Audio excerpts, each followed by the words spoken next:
I found out by accident, scrolling through a cousin's social media post, a group photo tagged with a restaurant location and 4 faces I recognized instantly, my 3 siblings and their spouses, gathered at what the caption called their regular quarterly dinner. I sat staring at that photo for a long time, doing math I didn't want to do, counting backward through captions on similar photos I found once I started searching, realizing this regular gathering had apparently been happening for over 2 years without a single invitation extended to me.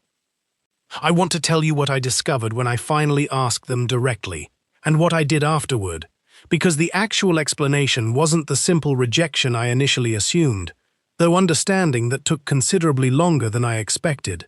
I'm the second of 4 children, close enough in age to my siblings that we'd shared an ordinary, reasonably close childhood,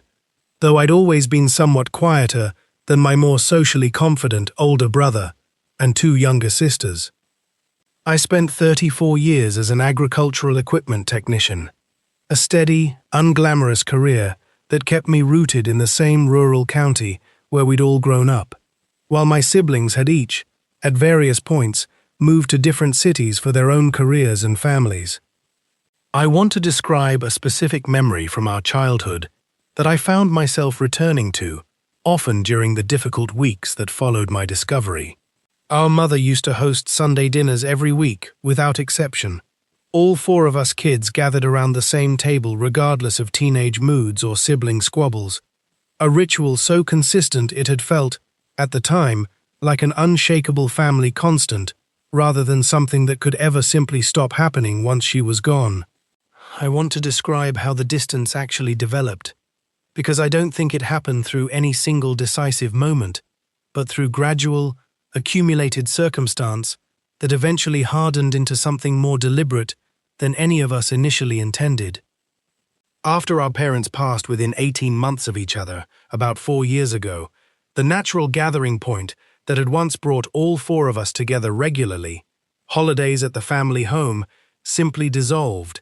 and I noticed, gradually, that my siblings' individual contact with each other continued while my own inclusion started thinning without any specific announcement. I remember the specific first Christmas after our mother passed, all 4 of us gathering awkwardly at Ray's house instead, nobody quite certain how to replicate what she'd always effortlessly managed, the meal itself competent, but missing some essential warmth none of us could name directly. That particular gathering was the last time, I now realize, all 4 of us were together in the same room for over 2 years, though none of us marked it as significant at the time. I want to describe finding that photo in more detail, because the specific moment of realization mattered. I was scrolling idly one evening, saw the tagged photo, and felt a very particular kind of cold shock spreading through my chest as I recognized the restaurant, a place I knew well from childhood family celebrations, now apparently repurposed for gatherings I'd never once been told about. I spent the following hour searching through other social media accounts, finding 4 more similar photos stretching back over 2 years, quarterly dinners, apparently, a consistent pattern deliberate enough that, we forgot to mention it, felt increasingly implausible as an explanation. I remember zooming into one photo specifically, an earlier one from what appeared to be their very first gathering, noting the specific date stamp and realizing it had occurred just 4 months after our mother's funeral, an uncomfortably short interval that made the exclusion feel even more pointed, as though the grief that should have drawn all 4 of us closer had instead, for reasons I still didn't understand, quietly split into 3 plus 1. I called my older brother, Ray, that same evening, unable to sit with the discovery any longer without some explanation. My voice, I know now, carrying more hurt and anger than I usually allowed myself to express directly. Ray was clearly caught off guard, stumbling through an explanation that initially sounded more like justification than genuine clarity, mentioning something about the dinners just happening among the 3 of them who lived closer to each other geographically, without any specific mention of why I'd never once been included, despite living only 90 minutes further than the others. I remember the specific silence on the line after he finished that inadequate explanation, both of us apparently unsure how to proceed. The weight of 2 years suddenly compressed into a single awkward phone call neither of us had adequately prepared for. I ended that call more confused than before it started, Ray's explanation raising more questions than it resolved. I want to describe those following weeks honestly, because the specific texture of that hurt mattered as much as any eventual resolution. I found myself replaying childhood memories, searching for evidence of some early sign I'd been the family's quieter, less prioritized member all along, wondering whether this 2-year exclusion was simply the visible surfacing of a much older, unspoken family hierarchy I'd never fully recognized. I remember a specific sleepless night during those weeks, going through an old family photo album I kept from our childhood, examining group photos with an uncomfortably critical eye, searching for evidence of positioning, who stood closer to who was included in which smaller gatherings within the larger family, trying to construct some kind of pattern that might explain what felt, in my rawest moments, like a lifetime of being quietly less essential than my more socially confident siblings. About 3 weeks after the initial discovery, my younger sister, Carol, called me directly, admitting she'd felt increasingly guilty since Ray had told her and our other sister about my confrontational call, wanting to explain the situation more honestly than Ray's initial, defensive account had managed. She told me the actual origin, more complicated than simple exclusion. The dinners had started organically among the 3 siblings living in the same metropolitan area, initially just occasional coffee catch-ups, that gradually formalized into quarterly dinners, never explicitly excluding me, but never actively including me either, an absence of intention that had, over 2 years, calcified into something that looked, from my outside perspective, exactly like deliberate exclusion. Carol described the actual first gathering specifically, telling me it had genuinely started as an unplanned coffee meetup, after a shared errand had brought her and our younger sister to the same shopping center as Ray, purely coincidental rather than any deliberate sibling gathering. She said none of them had thought much of it initially, simply enjoying each other's spontaneous company, and that the pattern had only gradually formalized into something recurring, without any single moment where excluding me was actively discussed or decided. Carol explained something that helped me understand the situation more fully, that the 3 of them, living close enough to see each other for other reasons regularly, had simply extended an existing pattern of casual contact into something more structured, without any of them individually pausing to consider that I, living further away, wasn't naturally included in that same organic proximity. She admitted, honestly, that once the pattern had continued for over a year, inviting me had started to feel awkward in a way none of them had directly addressed, worried I might feel hurt, learning the dinners had been happening without me for so long already, an anxiety that, ironically, had only compounded the actual hurt once I discovered it independently rather than through their own eventual disclosure. Carol described a specific conversation she'd apparently had with Ray about 8 months into the pattern, both of them acknowledging, briefly, that I probably should be included at some point, before quickly moving past the discomfort of that admission without actually acting on it. She said the longer the pattern continued unaddressed, the more daunting the eventual conversation felt, until enough time had passed that raising it at all seemed to require explaining an entire 2 years of unexplained absence, a task none of them felt equipped to handle gracefully. Carol arranged a group call with all 3 siblings about a week later, understanding that this conversation needed to happen collectively rather than through fragmented individual conversations that risked further miscommunication. That call was difficult, genuine emotion from all 4 of us, Ray finally offering a more complete apology than his initial defensive explanation, my younger sisters both acknowledging the specific awkwardness that had compounded, rather than resolved, as the pattern continued unaddressed for so long. I remember Ray's voice breaking slightly during his fuller apology, admitting that as the oldest sibling, he felt he should have caught the pattern earlier and addressed it directly, rather than allowing it to continue passively for so long. Hearing that specific acknowledgement of his own responsibility, rather than continued deflection, did more to soften my remaining hurt than any single explanation had managed up to that point. I want to be honest about something uncomfortable that emerged during that call, because I think it matters for a full accounting of the situation. Ray pointed out, carefully but honestly, that I'd also become somewhat harder to reach over recent years, often declining invitations to smaller individual visits, citing work or distance, a pattern that had perhaps unconsciously signaled my own reduced interest in casual, spontaneous contact, contributing, in its own way, to how the quarterly dinners had formed without my natural inclusion.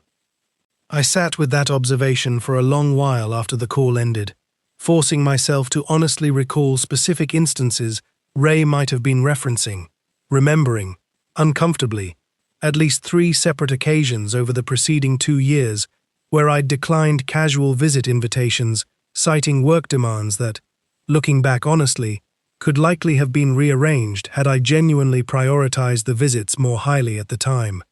Around this same period, already considering retirement,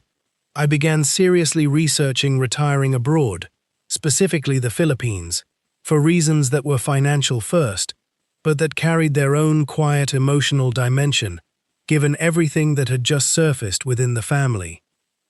I want to be honest, that part of my motivation was a genuine desire to build something deliberately mine, a fresh structure I controlled directly, rather than remaining passively dependent on a family pattern that had apparently developed without my active participation for over 2 years. I spent nearly 4 months researching the move carefully, treating the financial planning with the same methodical attention I'd once applied to diagnosing complex equipment malfunctions across my working career, verifying visa requirements, comparing healthcare access, and confirming my modest pension would genuinely stretch comfortably rather than merely adequately in my chosen location. Before actually moving, I spent several months making a genuine effort to rebuild closer contact with all 3 siblings, initiating calls rather than waiting to be included, visiting individually rather than only for group gatherings, actively working against the passive pattern Ray had accurately identified in my own behavior. The quarterly dinners themselves expanded to include me from that point forward, though I want to be honest that attending felt somewhat different initially, aware now of the 2 years that had passed without me, even as I worked to build genuine warmth going forward, rather than dwelling on the past exclusion. I remember my first attended dinner specifically, sitting at that same restaurant table where those original photos had been taken, a strange, layered feeling of finally belonging somewhere I'd once viewed only through second-hand photographs.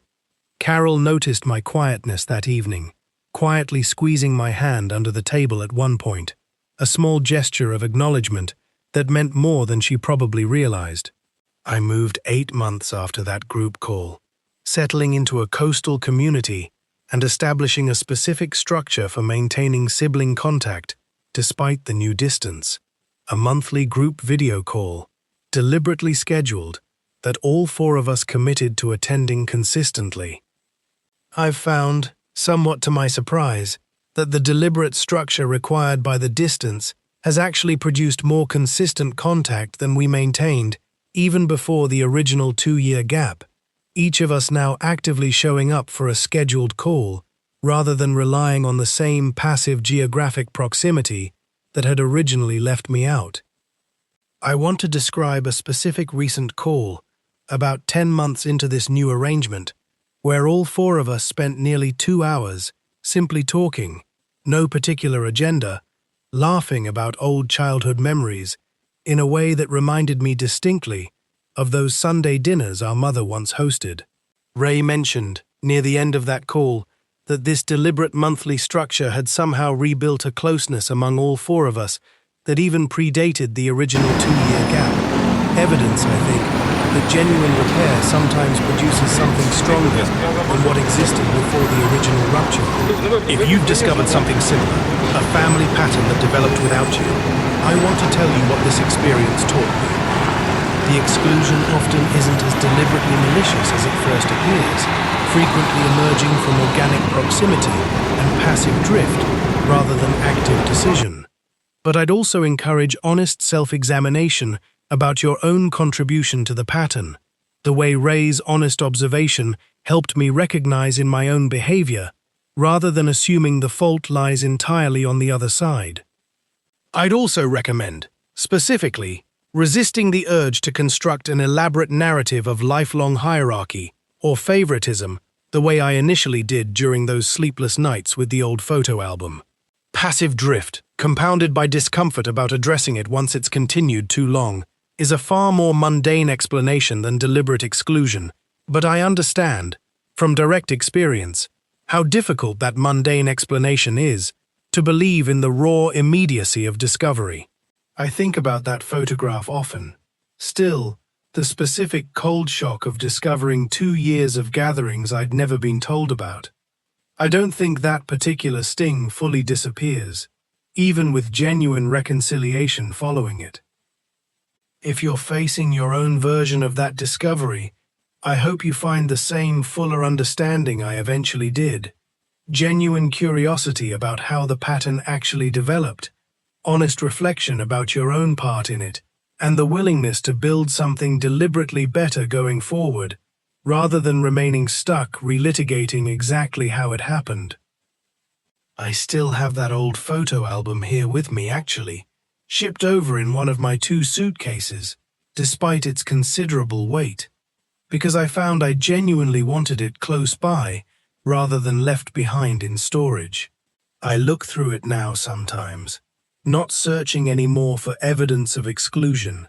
simply enjoying the ordinary, uncomplicated warmth of 4 children, gathered around a table our mother built every single Sunday, without fail. I'll see you in the next one.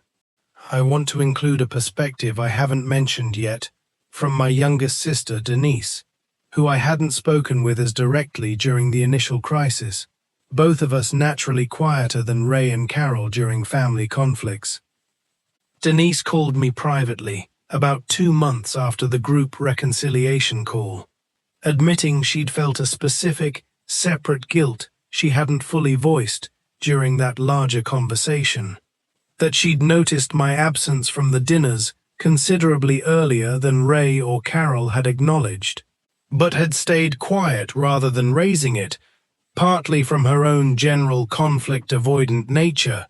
partly from an uncomfortable awareness that raising it might require her to actually extend the invitation herself, rather than simply noting the omission. I appreciated that specific honesty more than I expected to, understanding that Denise's quieter complicity, noticing but not acting, was its own distinct piece of the larger pattern, different from Ray's more active but unexamined leadership of the gatherings, or Carol's eventual willingness to finally break the silence directly. Denise and I have since built our own more frequent individual contact, a specific relationship repair that exists somewhat separately from the larger group reconciliation, but that I've come to value as its own genuine, worthwhile outcome of the whole difficult experience. I want to close with a broader reflection this entire experience produced, beyond the specific resolution with my siblings. I think family exclusion, in most ordinary cases like mine, isn't usually a single dramatic decision, but an accumulation of small, individually forgivable silences. Nobody quite willing to raise an uncomfortable topic. Nobody quite willing to be the one who finally extends the overdue invitation, until enough time passes that the silence itself becomes its own kind of decision, however unintentional its origin actually was. I think the lesson, for families generally, is that the specific person who finally breaks that accumulated silence, the way Carol eventually did for us,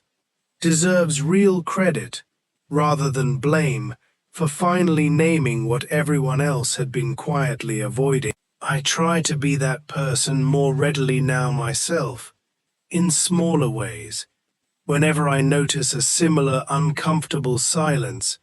beginning to calcify in any of my current relationships here or back home.